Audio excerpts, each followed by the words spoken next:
No. Yeah.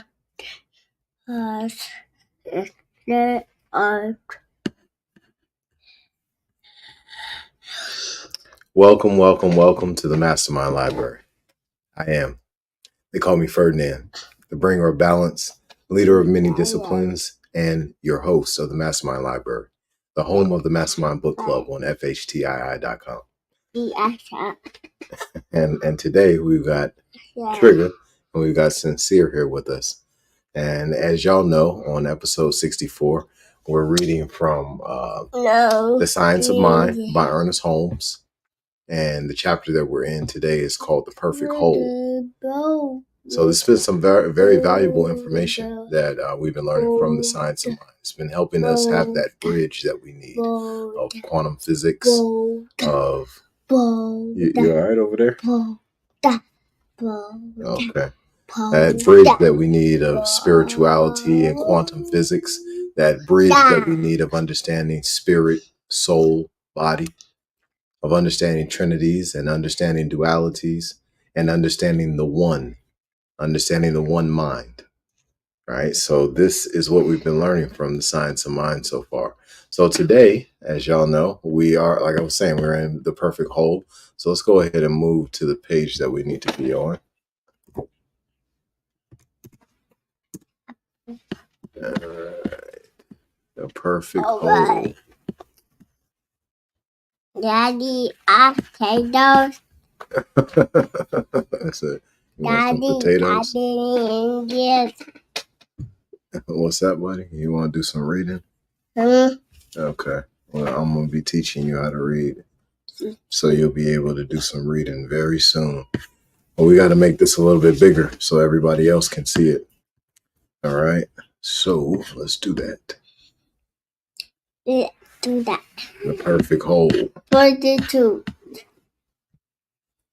Let's eat the. Yeah.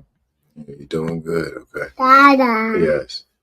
Strawberry ditch. Oh, yeah. We'll have to talk about strawberries another time. Okay. Right now we're about to read. A mystic is not a mysterious person, but is one who has a deep inner sense of life and unity with the whole. Mysticism and mystery are entirely different things. Let's come back over here for a second. All right, we're good to go over here. A mystic is one who intuitively perceives truth and who, without mental process, arrives at spiritual realizations. It is from the teachings of the great mystics that the best in the philosophy of the world has come. The civilization of today is built around the teachings of a few people who have intuitively perceived spiritual truth. Our great code of law was given by Moses, a man who, through the mystic sense, perceived that we live in a universe of law. Our greatest code of ethics was given through the perception of the prophets, culminating in such teachings as those of Jesus and Buddha. Who was there who could have taught such men as these? By what process of mentality did they arrive at their profound conclusions? We are compelled to recognize that spirit alone was their teacher. They were, indeed, taught of God. The mystic intuitive senses reality and instinctively knows the truth. And in this way, all of the best in literature, music, and art have come. Our great religions have been given by a few who climbed the heights of spiritual vision and caught a fleeting glimpse of ultimate reality. No living soul could have taught them what they knew, and it is doubtful if even they themselves knew why they knew. The great poets have been true mystics and have revealed through their poems the presence of God. Men like Robert Browning, Tennyson, Wordsworth, Homer, Walt Whitman, Edward Rowland Sill, and others of like nature have given us poetry which is immortal because they had a mystic sense of life, the perception of a living presence. All true philosophers are mystics, The old prophets were mystics: David, Solomon, Jesus, Plato, Buddha, Plotinus, Emerson, and a score of others. All had the same experience, the sense of a living presence. The greatest music ever composed was written by the hand of a mystic, and the highest and best in art has come from the same source. Man has compelled nature to do his bidding. He has harnessed electric energy, caught the wind, trapped steam, and made them all obey his will. He has invented machines to do the work of thousands. He has belted the globe with his traffic and built up a wonderful civilization. But in few cases has he conquered his own soul.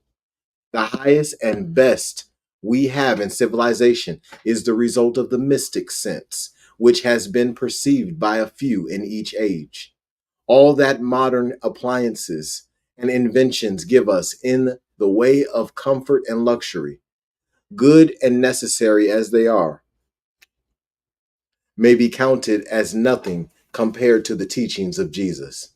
By this, we do not mean to decree modern civilization, education, or anything that goes with it, for we are firm believers in anything and everything that makes life interesting and worthwhile. We believe in science, art, religion, education, commerce, government, industry, agriculture, and all that goes to make up a well rounded experience in life. But we repeat, what would they amount to if thought of in any other light than as passing things? The mystic has revealed things that do not pass as ships in the night. He has revealed eternal verities and has plainly taught us that there is a living presence indwelling all. True mysticism and the psychic sense. There is a vast difference between mysticism and psychism, between a mystic and an ordinary psychic. The psychic capacity will be thoroughly discussed in Lesson 6, and the reader will remember that it is the power to read subjectively. It may be dealing with a reality or with an illusion. The average psychic must become more or less subjective in order to do good work. At best, and even though in a normal state of mind, he can only read subjective pictures and tendencies. At best, he is generally dealing with human thought. Should he penetrate that thought, he would then become a mystic. A mystic does not read human thought, but senses the thought of God. The question might be asked, how do you know that he senses the thought of God? Because the mystics of every age have seen, sensed, and taught the same truth. Psychic experiences more or less contradict each other because each psychic sees a different kind of mental picture, but the mystic experiences of the ages have revealed one and the same truth. What mystics have taught? Without exception, all of the mystics have taught that there is but one ultimate reality, and that this ultimate reality is here, now, if we could but see it. Strange as it may seem, the great mystics have all believed in a personal God. That is, a God who is personal to all who believe in him. They have not, of course, believed in an anthropomorphic God, but they have believed in a God who consciously works in and through man, and they have adored and worshiped this God. The great mystics have been illumined, that is, they have, at times, seen through the veil of matter and perceived the spiritual universe. They have taught that the kingdom of God is now present and needs but to be realized. And they have, apparently, sensed that this kingdom is within.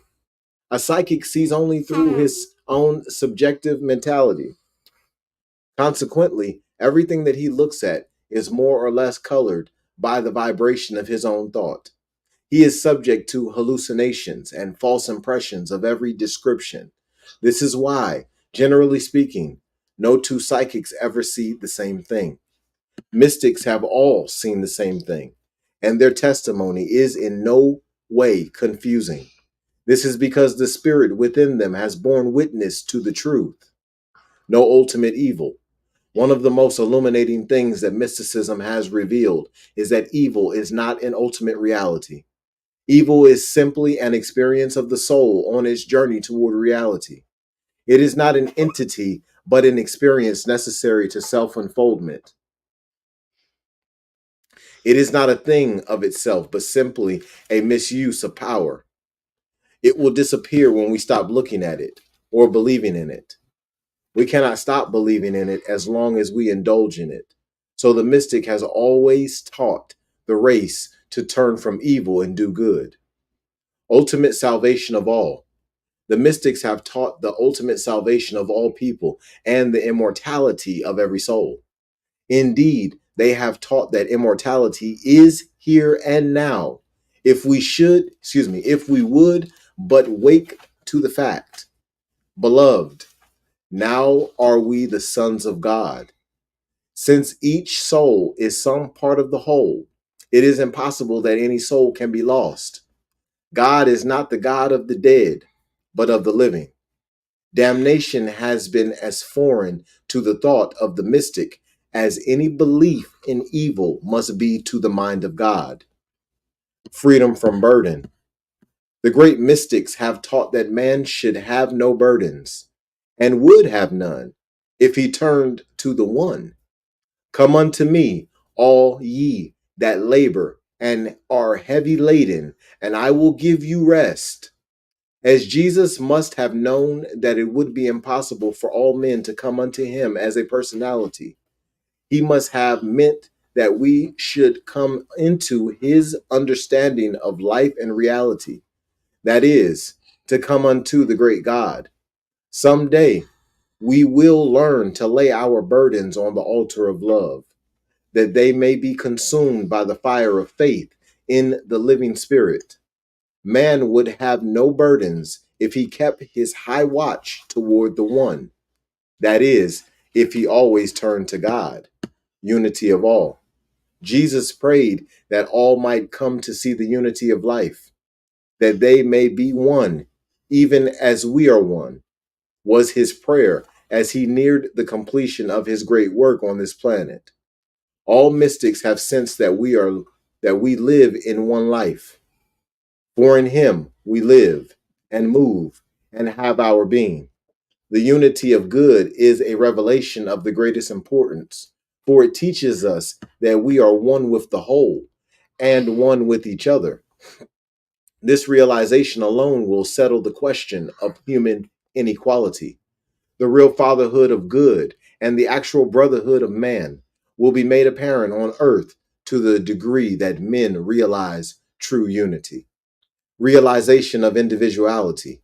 No great mystic ever lived who denied the reality of individuality. The higher the sense of truth, the greater will be the realization of the uniqueness of individual character and personality. The real self is God given and cannot be denied. It is the place where God comes to a point of individualized and personified expression and should be thought of in this light. I am the light of the world. Normalcy. All mystics have been made normal people. That is, they have lived just as other people have lived. The only difference has been that they have sensed a greater reality, namely, the presence of the living spirit. The true mystic in every age has come into the world of affairs and lived among men, sometimes as teachers, sometimes as a teacher, and sometimes in the ordinary walks of life, but always in a perfectly natural way. There is nothing but peculiar or there is nothing peculiar or strange about a mystic. People who shroud themselves in a cloak of mystery are not true mystics, but are laboring under mental delusions and subjective hallucinations. They may be sincere in their beliefs, but they are none the less wrong in their methods. It is a question if a real mystic would even realize that he is a mystic. He would be more liable to think of himself simply as one who understands that he is one with the whole, the great light. It is impossible, perhaps, to put into words or into print what a mystic sometimes sees. And it is hard to believe it as it is to put it into words. But there is a sense, but there is a inner sense, excuse me, but there is a certain inner sense which, at times, sees reality in a flash, which illuminates the whole being with a great flood of light. This, too, might seem an illusion unless the testimony were complete. For every mystic has had this experience, but some have had it to a greater degree than others. Jesus was the greatest of all the mystics, and once, at least, after a period of illumination, his face was so bright that his followers could not look upon it. In moments of deepest realization, the great mystics have sensed that one life flows through all, and that all are some part of that life. They have also seen substance, a fine, white, brilliant stuff, forever falling into everything, a substance indestructible and eternal. At times, the realization has been so complete that they have been actually blinded by the light. There are instances where several days after such an experience, the one having it could not see on the physical plane, for he has seen the inner light.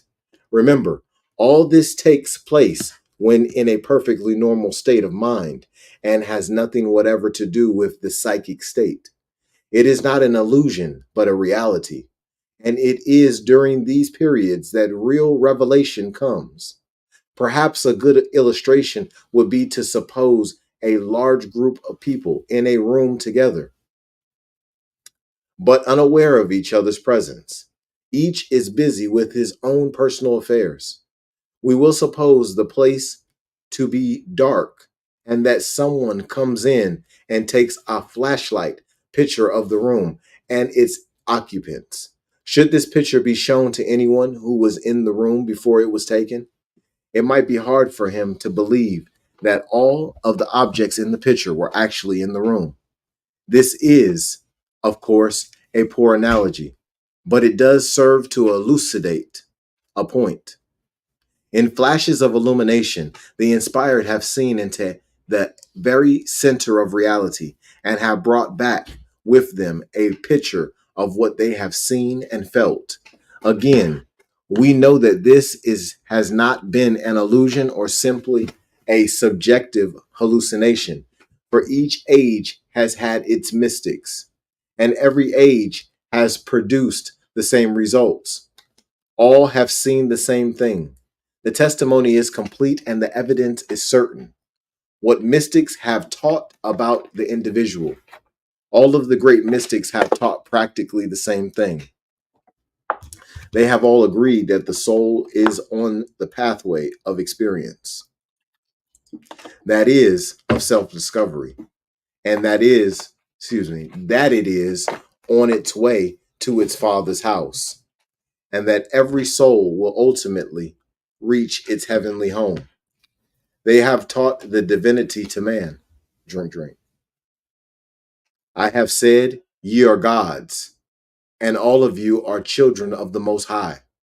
They have told us that they have told us that man's destiny is divine and sure, and that creation is complete and perfect now. The great mystics have all agreed that man's life is his to do with as he chooses, but that when he turns to the one, he will always receive inspiration form on high. They have told us of the marvelous relationship which exists between God and man, of a close union that cannot be broken. And the greatest of the mystics have consciously walked with God and talked with him, just as we talk to each other. It is difficult to realize how this could be. It is hard to understand how a being, so universal as God must be, can talk with man. Here, alone, the mystic sense reveals the greater truth and knows that, infinite as is the divine being, it is still personal to all who believe in its presence. It is entirely possible for a man to talk with the spirit, for the man For the spirit is within men, and he who made the ears can hear. Instinct and intuition, that quality is in an animal which directs its actions and tells it where to go to find food and shelter, we call instinct. It is really omnipresence in the animal. The same quality, more highly developed, makes its appearance in the man and is what we call intuition. Intuition is God in man, revealing to him the realities of being. And just as instinct guides the animal, so would intuition guide man, if he would allow it to operate through him. Here again, we must be careful not to mistake a psychic impression for an intuitive one. Psychic impressions seek to control man. Intuition always remains in the background and waits for his recognition. Behold, I stand at the door. All arbitrary control of man stopped as soon as he was brought to a point of self-knowingness. From this point, he must discover himself. But intuition, which is nothing less than God in man, silently awaits his recognition and cooperation. The spirit is always there if we could but sense its presence. Mystics have felt this wonderful power working from within and have responded to it. And as a sure evidence that they were not laboring under delusions, they have all sensed the same thing. Had the impressions been psychic only, each would have seen and sensed a different thing, for each would have seen through the darkness of his own subjective mentality, illumination, and cosmic consciousness. There is such an experience as illumination and cosmic consciousness. It is not a mystery, however, but is the self-knowingness of God through man. The more complete the operation of that power, the more complete has been man's consciousness, his conscious mentality. For the illumined do not become less, but more themselves. The greater the consciousness of God, the more complete must be the realization of the true self, the divine reality. Illumination will come as man more and more realizes his unity with the whole, and as he constantly endeavors to let the truth operate through him. But since the whole is at the point of the inner mentality, it will be here alone that he will contact it. Speak to him, thou, for he hears. The only God man knows is the God of his own inner life. Indeed, he can know no other. To assume that man can know a God outside himself is to assume that he can know something of which he is not conscious. This does not mean that man is God. It means that the only God man knows is within. The only place that man contacts God is within, and the only life man has is from within. God is not external, but is indwelling at the very center of man's life. This is why Jesus said that the kingdom of heaven is within, and why he prayed, Our Father, which art in heaven. The highest practice, the highest mental practice is to listen to this inner voice and to declare for its presence. The greater a man's consciousness of this indwelling I am is, the more power he will have. This will never lead to illusion, but will always lead to reality. All great souls have known this and have constantly striven to let the mind of God come through their mentalities. The Father that dwelleth in me, he doeth the work. This was the declaration of the great master, and it should be ours also. Not a limited sense of life, but a limitless one. The power of Jesus. The occult significance of the power of Jesus is easily understood when we study his method of procedure. Consider his raising of Lazarus from the dead. He stood at the tomb and gave thanks. This was recognition. He next said, I knew that thou hearest me always. This was unification. Then he said, Lazarus, come forth. This was command. The method is perfect, and we will do well to study and follow it. This method can be used in all treatment. First, realize that divine power is, then unify with it, and then speak the word as one having authority. For the law is the servant of the eternal spirit throughout all the ages. Turning within. We should turn within, then, as have all of those great souls who have blessed the world with their presence. We should turn within and find God. It should seem natural to turn to the great power back of everything. It should seem normal to believe in this power. And we should have a sense of a real presence when we do turn toward the one and only power in the entire universe. This method is by far the most effective. It gives a sense of power that nothing else can, and in this way, proves that it is a reality. It would be a wonderful experiment if the world would try to solve all of its problems through the power of spirit. Indeed, the time will come when everyone will, from the highest to the lowest. A sense of real completion can come only to that soul which realizes its unity with the great whole. Man will never be satisfied until his whole being responds to this thought. And then, indeed, will God go forth anew into creation. To as many as believed, gave he the power. The perfect whole represents the triune unity. The other charts were divided into spirit, soul, and body, symbolizing the conscious part of existence, the law through which it operates, and the result of the operation. But those lines were entirely arbitrary. No such lines could exist, for the threefold universe, with all of its attributes, interspheres itself.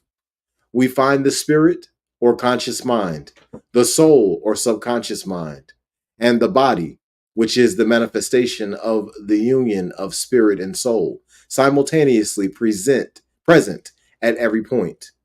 This chart represents the indivisible whole, within which all are all of its parts, the absolute, within which is the relative, the uncreated, within which is all creation. Creation is the giving of form to the substance of spirit. Spirit being all and only, there is nothing for it to change into but itself. Therefore, it is the changeless, within which must take place all change or manifestation of itself. Change is simply motion within life. The infinite of itself is formless, but within it are contained all of the forms which are the expressions or the outlines of its experiences. Spirit is the limitless, within which is all space. Spirit is timeless, within which is all time. Time is the sequence of events in a unitary whole. Creation and experience are eternally going on, but a particular experience is measured by time and has a beginning and an end. The big circle represents the universal, within which is the individual, the one person within whom are all people. There is really but one person in the universe, but within this one person, all people live. For in him we live and move and have our being. It is the source and center of all life, power, action, truth, love, mind, spirit, the ever and the all. It is, of course, God. The triune unity, the indivisible whole, within which is all of its parts, the absolute within which is the relative, the uncreated within which is the created, the changeless within which is all change, the formless within which is all form, the limitless within which is all space, the timeless within which is all time, the universal within which is the individual, the one person within whom are all people, source and center of all life, power, and action, truth, love, mind, spirit, the ever and the all. God, our Father, which art in heaven, the Son, personality, individuality, man. Lesson 5, metaphysical chart number 5. This is the mystic's chart and shows how the universal becomes the particularization of itself through man. Man comes to a point in the universal or God and is the idea of God as man. The Father is represented as the whole, just back of, or above, or within man. This is the indwelling God to whom we pray and with whom we talk. The mystic has the ability to consciously talk to God and to consciously receive a direct answer from the Spirit. In this chart, it is shown that the absolute contains the relative within itself, but is not limited by the relative. We must remember that the relative does not limit, but expresses the absolute. For all change takes place within the changeless. All form subsists within the formless. All conditions obtain within that which is limitless. And creation is eternally going on within that which is uncreated.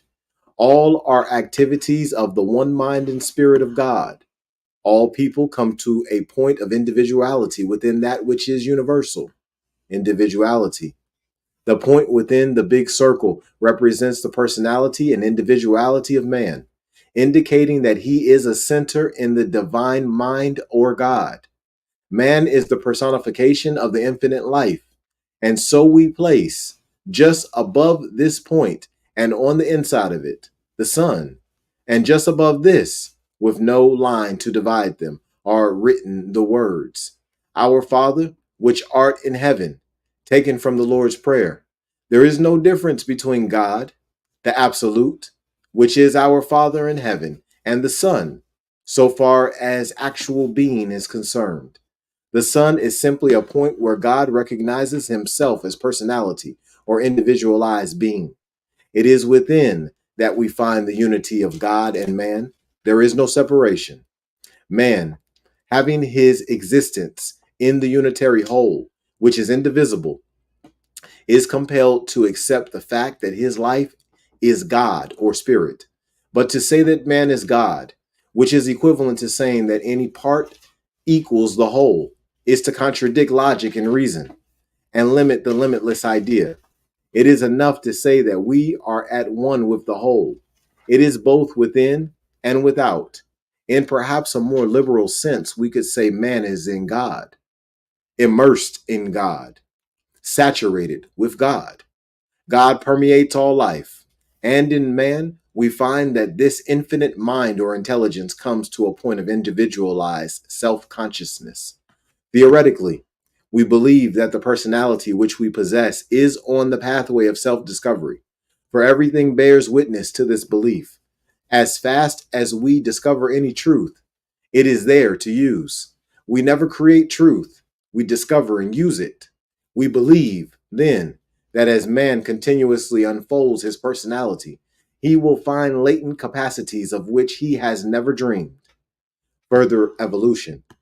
Since his whole life is the unfoldment of intelligence. According to law, man can only evolve as he recognizes greater possibilities. There could be no other way. The arbitrary process of evolution ceased when man became an individual, and any further evolution will be through self recognition.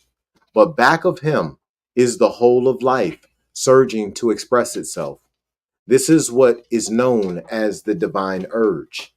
It is that instinctive, omniscient I am in man, always pushing him on and up, but it can only express for him as it flows through him. That person has the greatest power, who the most completely that person has the greatest power, who the most completely recognizes himself to be one with this infinite mind.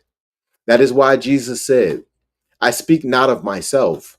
It is not this individualized point, but the Father that dwelleth in me. That is God, our Father, which is in heaven, he doeth the work. The evolution of man, which is the unfoldment of spirit through his personality, will be more complete when his objective and subjective faculties are more perfectly balanced. That is, when he has conscious control of the spiritual forces which surge for expression. The psychological nature has to change somewhat, and the subjective tendencies that hinder the whole from coming to a point of conscious contact must be neutralized.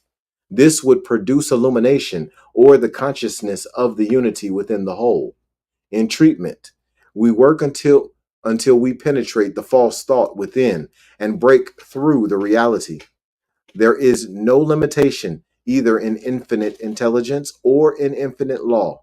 The whole limitation which we experience is not, of itself, a reality or an entity, but is simply one of the forms within the formless which we are outlining.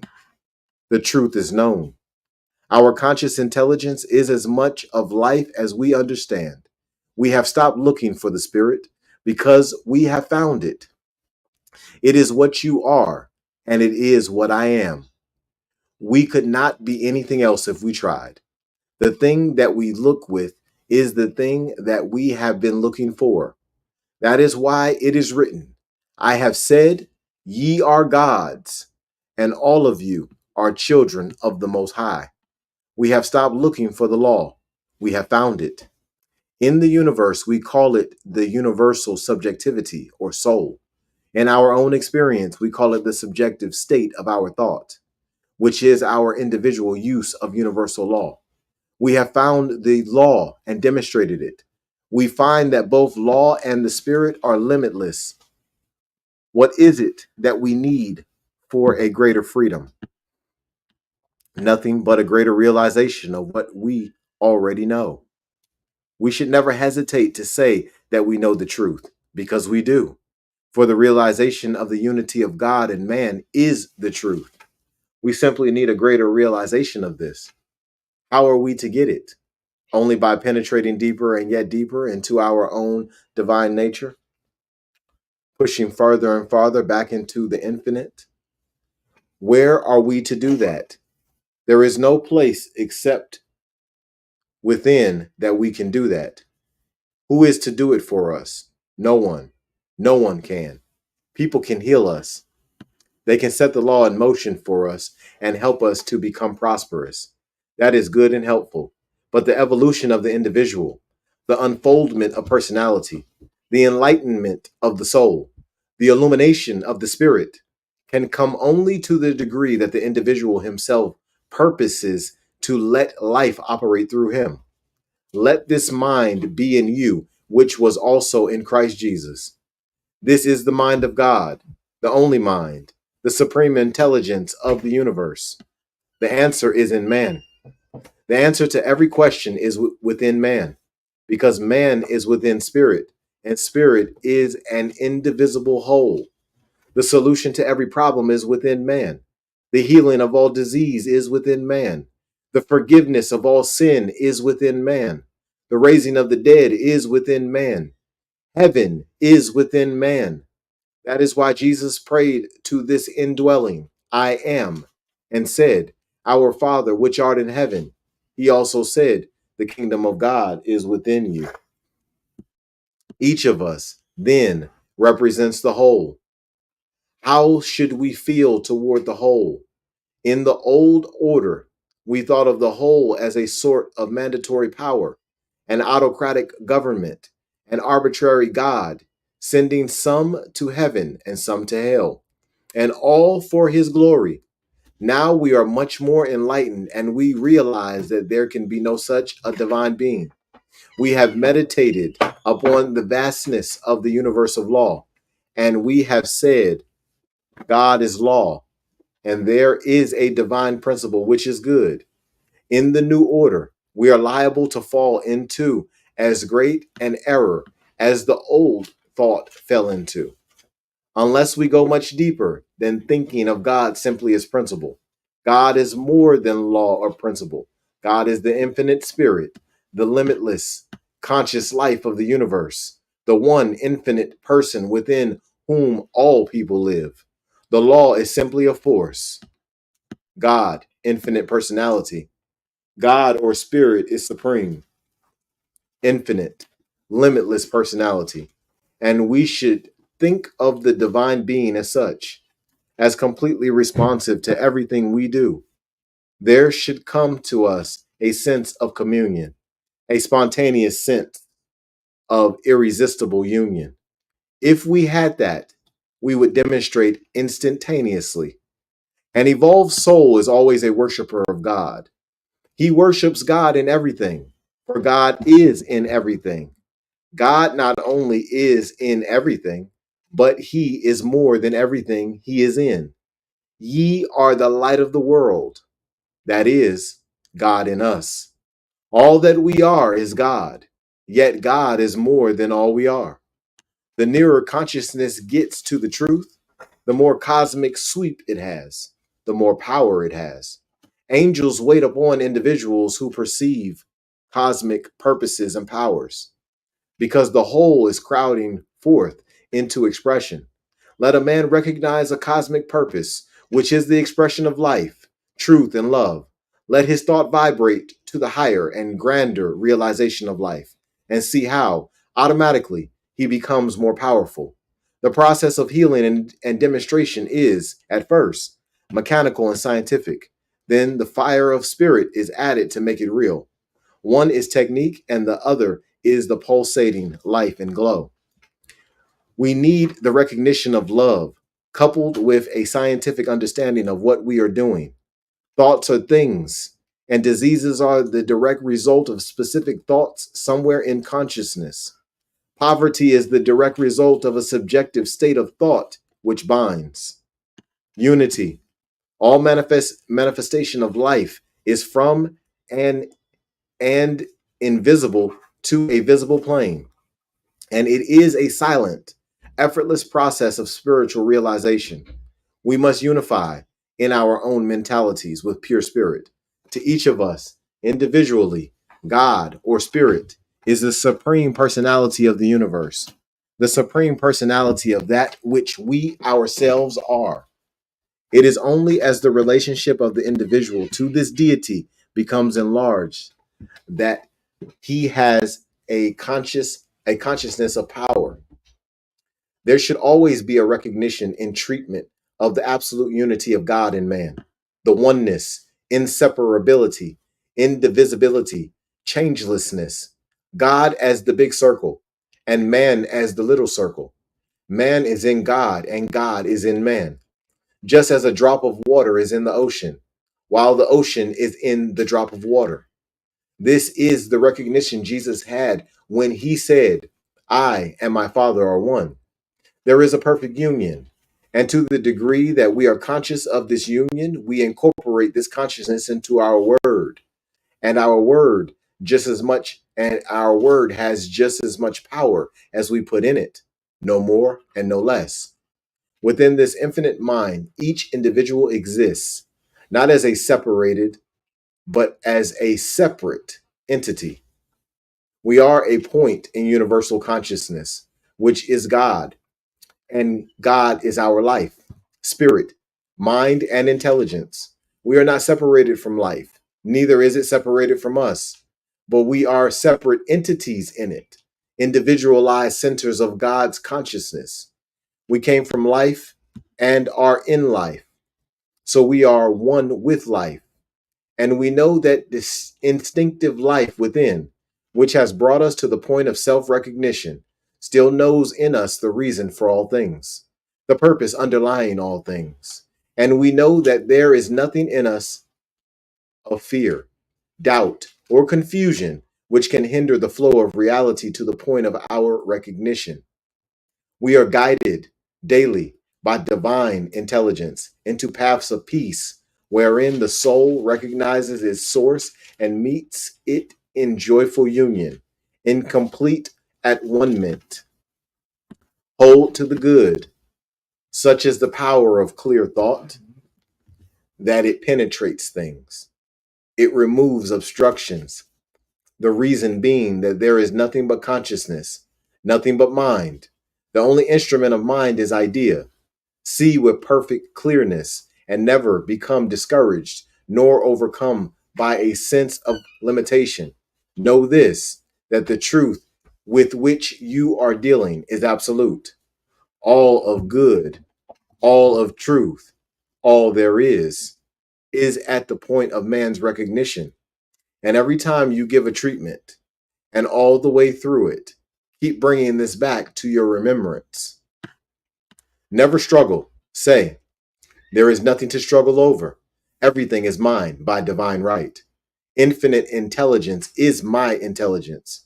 Divine love is my love. Limitless freedom is my freedom. Perfect joy is my gladness. Limitless life is my energy. Let us blind ourselves to negation as far as we are mentally able to. Let us not talk, think, or read about anything destructive, whether it be war, pestilence, famine, poverty, sickness, or limitation of any kind. Looking at this from a practical standpoint, there is all to win and nothing to lose. The rapid progress we would make if we would do this would be wonderful.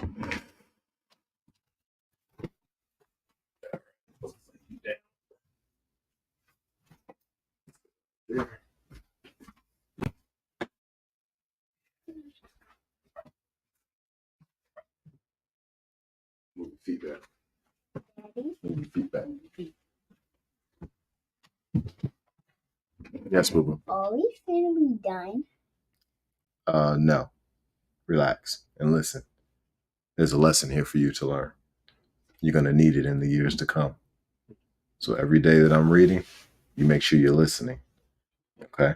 Because what I am reading and what I'm teaching y'all are going to need it. Do you understand? We are always dealing with first cause. Nothing else can equal the satisfaction that comes to one when he perceives himself from the silence of his own soul and the activity of his own thought, actually bringing about a condition without the aid of visible instrumentalities. There is nothing else as satisfying as to heal some disease purely by the power of thought. This shows that we are dealing with first cause. We must definitely neutralize confusion and doubt. We should take time daily to conceive of ourselves as being tranquil, poised, powerful, always in control of every situation, as being always the highest concept of the divine which we can imagine. We should never hesitate to think of ourselves in this way. The ancients used to teach their pupils to say to themselves, wonderful, wonderful, wonderful me, until they lost sight of themselves as Mary Smith or John Jones and perceived themselves as divine realities. Then, when they came back to the objectivity of Mary Smith and John Jones, they brought with them that subtle power which distinguishes spiritual growth, the atmosphere of reality. The infinite is personal to all. Undoubtedly, the power of Jesus lay in his recognition of the infinite person as a responsive, conscious, living reality, while, on the other hand, he recognized the law as an arbitrary force, which was compelled to obey his will. He combined the personal and the impersonal attributes of life into a perfect whole. The infinite is personal to every soul who believes in the infinite. It is a mistake to so abstract the principle that we forget the living presence. It is the combination of the two that makes work effective. Who is man? The Christ. Who is man? He is the Christ. Who is the Christ? The Son, begotten of the only Father, not the only begotten Son of God. Christ means the universal idea of sonship, of which each is a member. That is why we are spoken of as members of that one body, and why we are told to have that mind in us, which was also in Christ Jesus. It each partakes of the Christ nature to the degree that the Christ is revealed through him. And to that degree, he becomes the Christ. We should turn to that living presence within, which is the Father in heaven. Recognize it as the one and only power in the universe. Unify with it. Declare our word to be the presence, power, and activity of that one.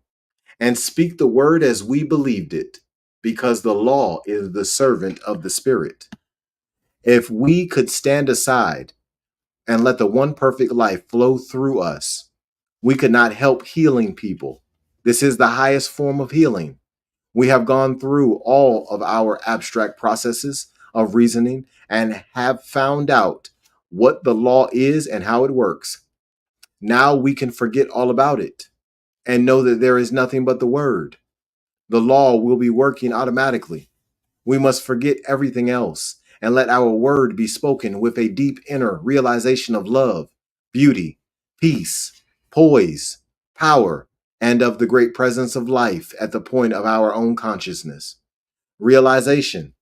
We do not dare to throw ourselves with abandonment into a seeming void, but if we did, we would find our feet planted firmly on a rock, for there is a place in the mentality, in the heights of its greatest realizations, where it throws itself with complete abandonment into the very center of the universe.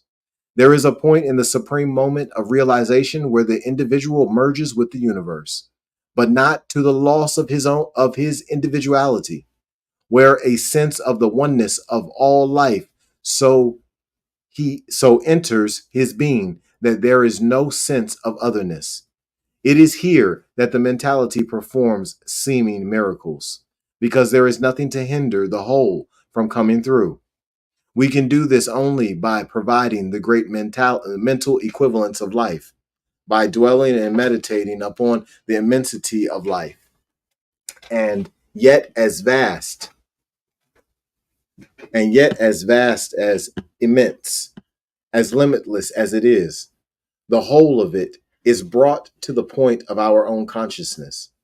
We comprehend the infinite only to the degree that it expresses itself through us, becoming to us that which we believe it to be. And so we daily practice in our meditations the realization of life.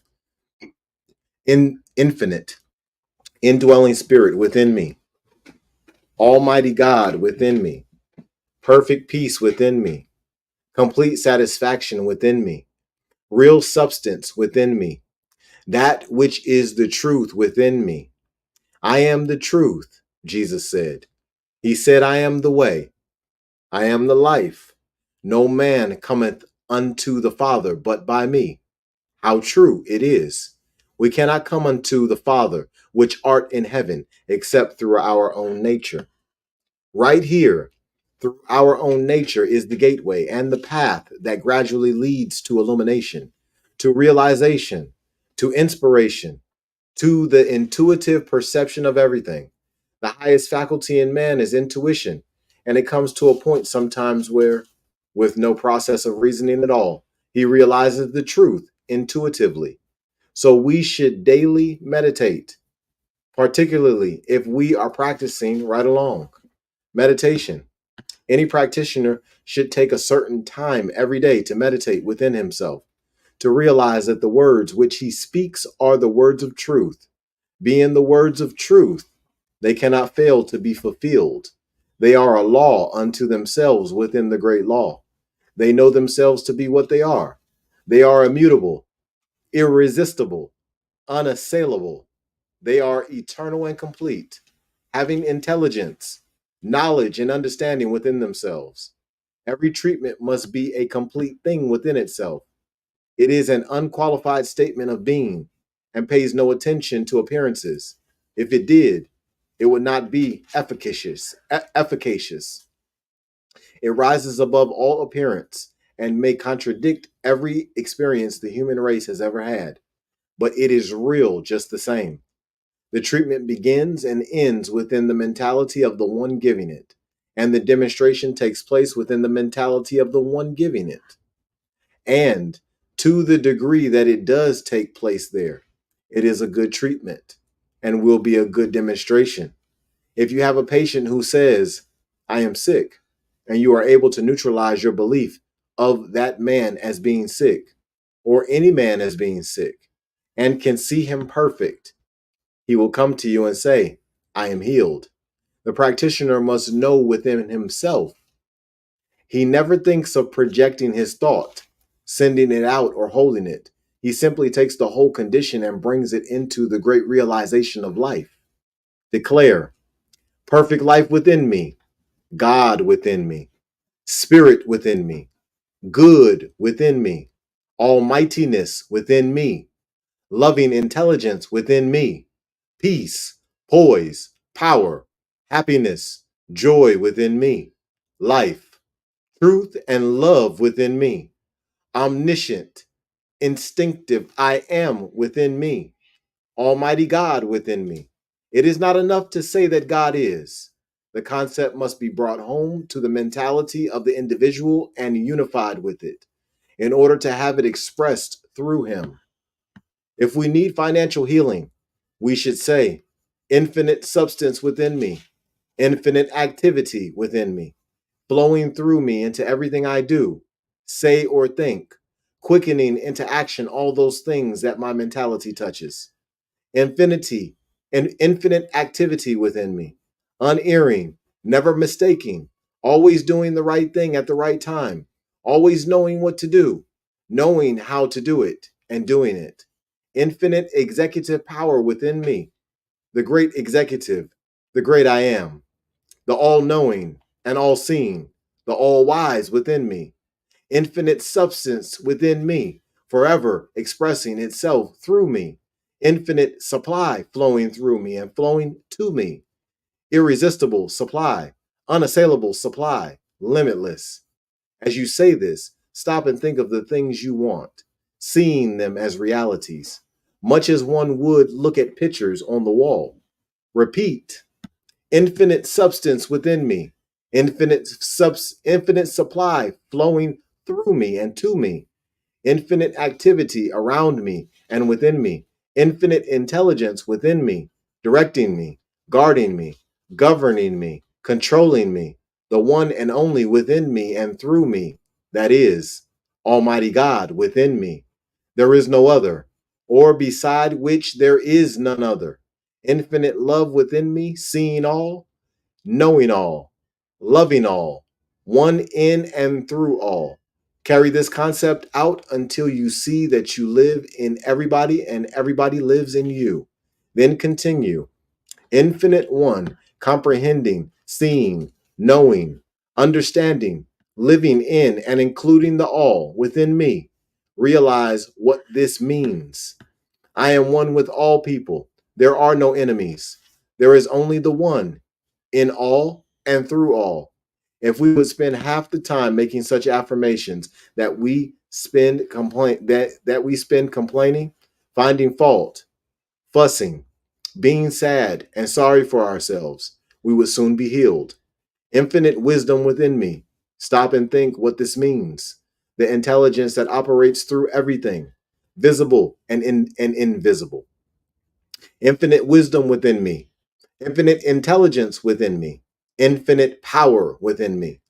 Feel what this means. The power that holds the planets in place, a power to which the unified force of the human race is as nothing. Infinite intelligence and infinite power within me, the great executor. Infinite energy and wisdom within me, the all knowing, the unerring mind of the universe, infinite peace within me, infinite peace, undisturbed and unadulterated, infinite life, infinite peace within me. That means there is no disturbance, no commotion, no trouble. There is only infinite peace. The power that stilled the waves and told the winds to be calm is the power with which we deal.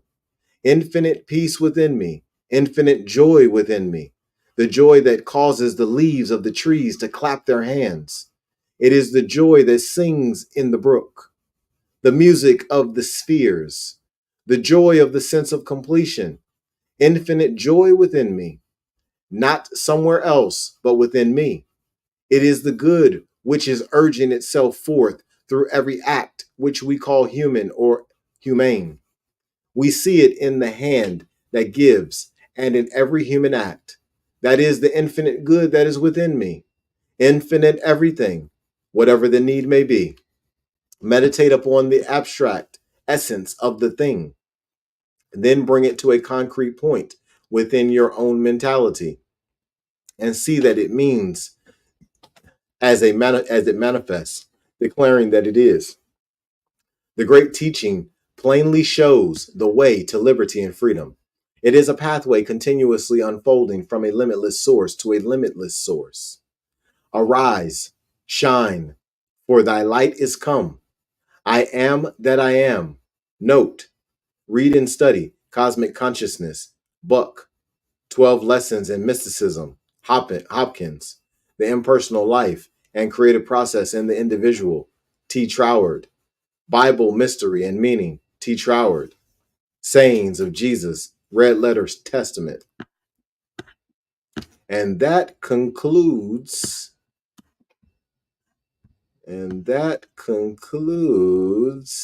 the perfect whole.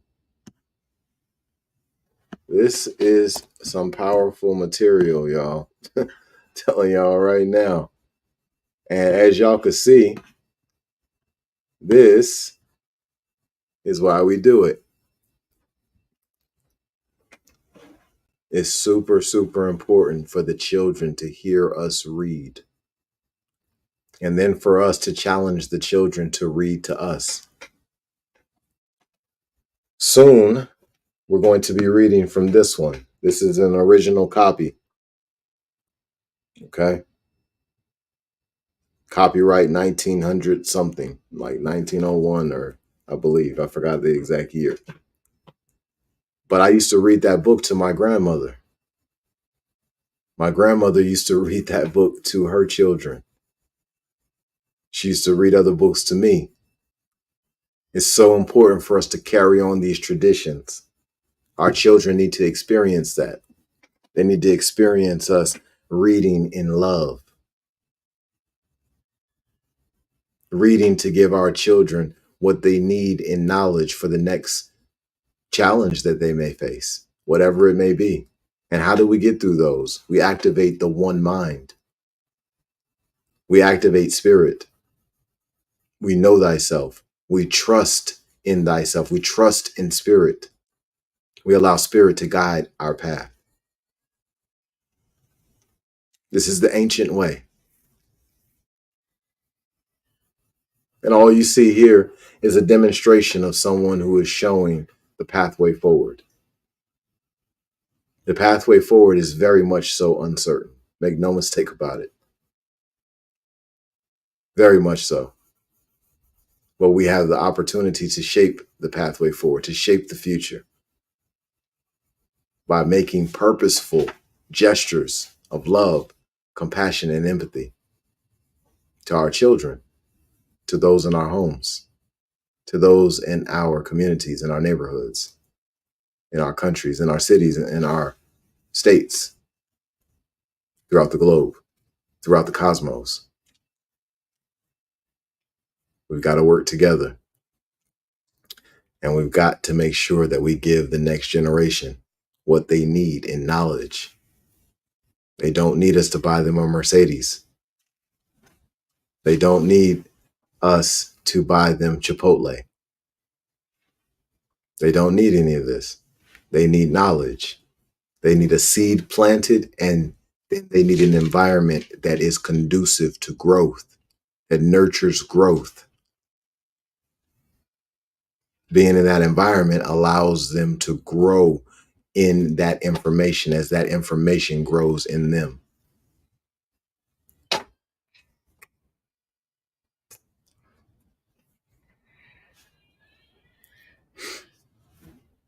Got to work together, y'all. The Science of Mind. Powerful, powerful, powerful book. Highly recommend you get the printed page and read that. Highly recommend you listening to it in your car while you're driving. It's giving the answers. And honestly, I would say every physician in existence, this should be required reading. If you're going through a medical school, this should be required reading in every single medical school in the world, no matter what, no matter whether it's Islamic medicine or it's Chinese medicine or it's homeopathy or is allopathic medicine or it's Western medicine. Doesn't make a difference. If there's a medical school that a student can go through, they should have to read this book, because this book is handing out the answers on how to help a person heal from whatever they're dealing with in a non-invasive way. Many of our medical doctors are using invasive techniques to help people heal. That's destructive. That's creating harm. There are ways to move forward without creating harm. One of the books that I'll be reading later on in the MasterMind Library is Mesmerism. Well, this guy was doing surgery without um, anesthesia. Now, I do believe that what he was doing was still, well, it was still invasive, but going the holistic route of understanding spirit, understanding mind, understanding body, understanding soul, understanding the one mind. We have the tools that we need to help a person heal as a doctor right here in this book by understanding thought. And in the Moorish Science Temple of America, one of the things that the Moors say is thought is the cause of it all, which is right and exact when we look at those principles, those hermetic principles, as they call them, that come from Tahuti, also known as Thoth. Mentalism. It's the very first principle. All is mind. Everything in the universe is mental. Everything in the multiverse is mental. And ironically, we're reading, and it's not even ironic, cause and effectly, we're reading The Science of Mind. When the first principle of those seven, and those seven principles are mentalism, correspondence, vibration, polarity, rhythm, cause and effect, gender. Those are some important principles. If you learn those principles and live by them, you'll see your life change in whatever direction that you want it to change in. But I highly recommend you learn those principles, you start living by them, and then you also learn the information in books like The Science of Mind, books like Sacred Woman, books like Psycho-Cybernetics, books like Thinking Real Rich, books like Circle of Life, and many, many others. We've got to dive into these books. We've got to get the information, and we've got to use these books as the confirmation to whatever messages that we are receiving from the actual book of life, our deoxyribonucleic acid, the Akashic records. What messages are you receiving from the Akash? Now that you've received those messages from the Akash, which books do you need to verify? Do you need for confirmation? Allow spirit to guide you.